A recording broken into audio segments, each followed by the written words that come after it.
Bagaimana dampaknya terhadap ekonomi ketika para pekerja hanya dapat capeknya saja, gajinya habis untuk kebutuhan sehari-hari yang terus melonjak untuk harganya, baik itu nilai satuannya maupun juga secara kelompok. Nah, dampaknya secara ekonomi seperti apa? Kami sudah bersama dengan ekonom Universitas Paramadina, Jakarta, Wijayanto Samiri. Pak Wijayanto, selamat pagi juga.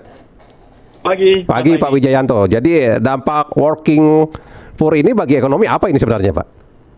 Ya, jadi working poor itu terjadi karena ya banyak orang yang bekerja di poor job, jadi pekerjaan-pekerjaan yang tidak berkualitas gitu. Nah, memang karena pekerjaannya tidak berkualitas, nilai tambahnya sedikit, konsekuensinya income yang bisa diperoleh dari situ juga kecil. Jadi ini kan sebenarnya dampak dari pergeseran struktur ekonomi masa ini. Kalau dulu kan sektor manufacture, industri itu dominan. Jadi pekerjaan yang tersedia untuk masyarakat Indonesia itu berkualitas, minimal UMP, ada kepastian pendapatan gitu. Nah, tapi struktur ekonomi kita itu bergeser masa ini. Dari yang tadinya didominasi sektor formal, industri, sekarang itu bergeser ke informal. Dan kebanyakan adalah jasa-jasa yang low quality, kayak misalnya Starbucks keliling, kemudian dagang kaki lima, kemudian tukang parkir, hal-hal seperti itu yang sekarang makin. Jadi banyak pekerjaan yang serabutan lah begitu ya, Pak Wijayanto ya. Serabutan. Nah, ini yang tidak bisa menjanjikan kesejahteraan. Kalau kita lihat datanya ya, kalau berdasarkan UMP, UMR, itu kenaikannya luar biasa, pasti jauh di atas inflasi. Kan rumusnya inflasi plus faktor. Nah, tetapi yang tidak masuk sektor formal, yang tidak tersentuh UMR, UMP ini, itu mengalami penurunan drastis. Ada satu survei yang sangat komprehensif dari BPS masa ini, Sarkernas, survei tentang Angkatan Kerja Nasional. Dari tahun 2017 hingga tahun 2024, itu pendapatan real, jadi setelah di-adjust terhadap inflasi, pendapatan real rakyat Indonesia itu justru menurun. Jadi dalam 7 tahun itu, kita itu makin miskin secara real. Walaupun UMR naik terus. Artinya begini, mereka yang tidak tersentuh UMR, yang jumlahnya sekitar 100 juta itu pendapatannya pasti turun drastis. Kita lihat saja petani. Petani itu nilai tukar petani, artinya selisih antara pendapatan dan pengeluaran dia sebagai petani, itu stagnan dan beberapa tahun terakhir justru menurun. Padahal petani ini kan sektor yang mempekerjakan begitu banyak rakyat gitu ya. Nah, ini yang perlu mendapatkan perhatian. Dampak ekonominya bagaimana? Ya tentunya ketika mereka bekerja keras, tapi secara kesejahteraan tidak segera meningkat, ya pasti ada fatigue ya, keputusasaan ya. Nah, ini kalau terjadi secara masif, tentunya kita dirugikan.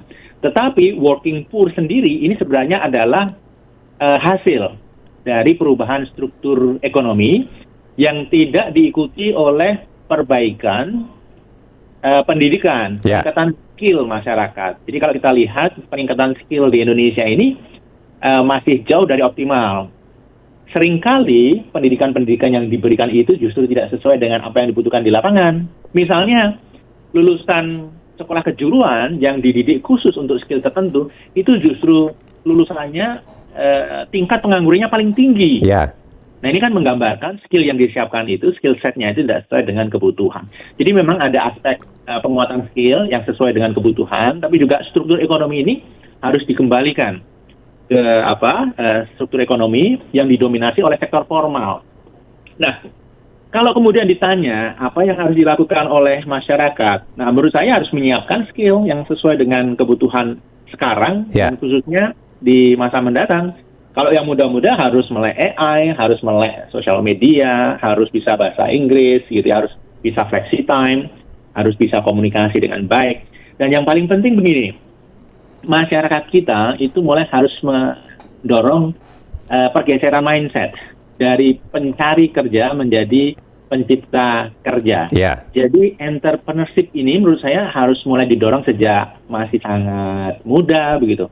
Karena kalau semua menunggu pekerjaan, inginnya melamar pekerjaan, supply pekerjaannya terbatas, yang ada pekerjaan yang low quality, ya dampaknya mereka akan menjadi masyarakat yang masuk dalam kategori working poor ini. Ya. Tapi ini working poor ya, saya dalami beberapa research, beberapa media internasional.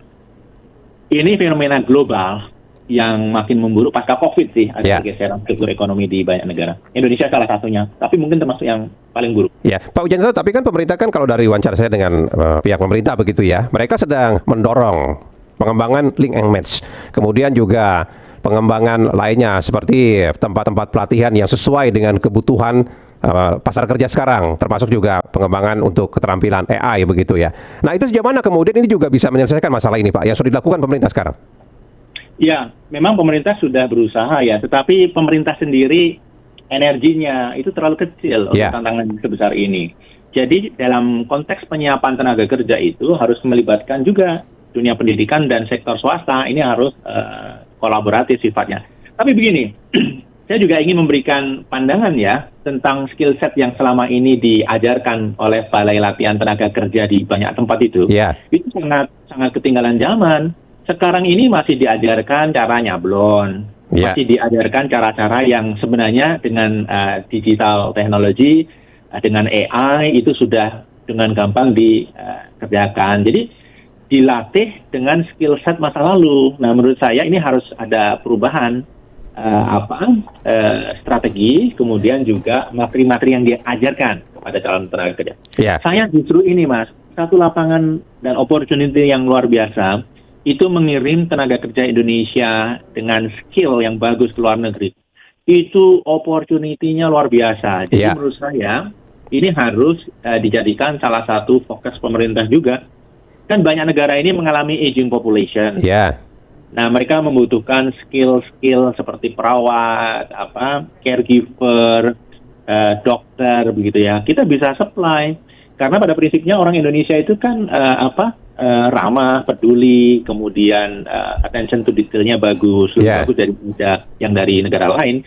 Tapi sayangnya kita kalah dalam memanfaatkan opportunity ini dibandingkan Filipina, bahkan dibandingkan Vietnam gitu. Kalau untuk pekerjaan kasar kalah dibandingkan India, Bangladesh, Pakistan. Nah, kita kembali ke dampaknya terhadap ekonomi. Kan pertumbuhan ekonomi kita ini diklaim lebih besar ditopang oleh belanja masyarakat atau daya beli masyarakat begitu ya, Pak Wijayanto ya. Nah, dengan fenomena working poor yang semakin mengkhawatirkan seperti ini, korelasinya bagaimana dengan pertumbuhan ekonomi kita, Pak? Oh, makasih Mas Zaini. Mas Zaini meng-highlight hal yang sangat penting. Jadi kalau working poor ini berlanjut, maka daya beli masyarakat akan turun. Jadi konsumsi rumah tangga juga tidak akan meningkat signifikan. Datanya menggambarkan itu, Mas Zaini. Dalam beberapa tahun terakhir, pertumbuhan konsumsi rumah tangga itu sudah berada lebih rendah ya dari pertumbuhan ekonomi secara keseluruhan. Artinya apa? Peran konsumsi rumah tangga sebagai penopang pertumbuhan ekonomi itu sudah mulai tergerus sedikit demi sedikit. Apakah ini hal yang sangat serius? Sangat serius. Kenapa? Karena ini juga menggambarkan daya beli masyarakat yang makin terbatas. Ini menggambarkan fenomena working poor yang makin menggejala. Satu hal, Mas, ini pemerintah juga harus turun tangan, harus punya peran. Jadi working poor ini salah satunya juga terjadi karena ekosistem kota yang tidak efisien. Bayangkan orang harus menghabiskan 5 jam dari rumah pulang balik ke tempat kerja.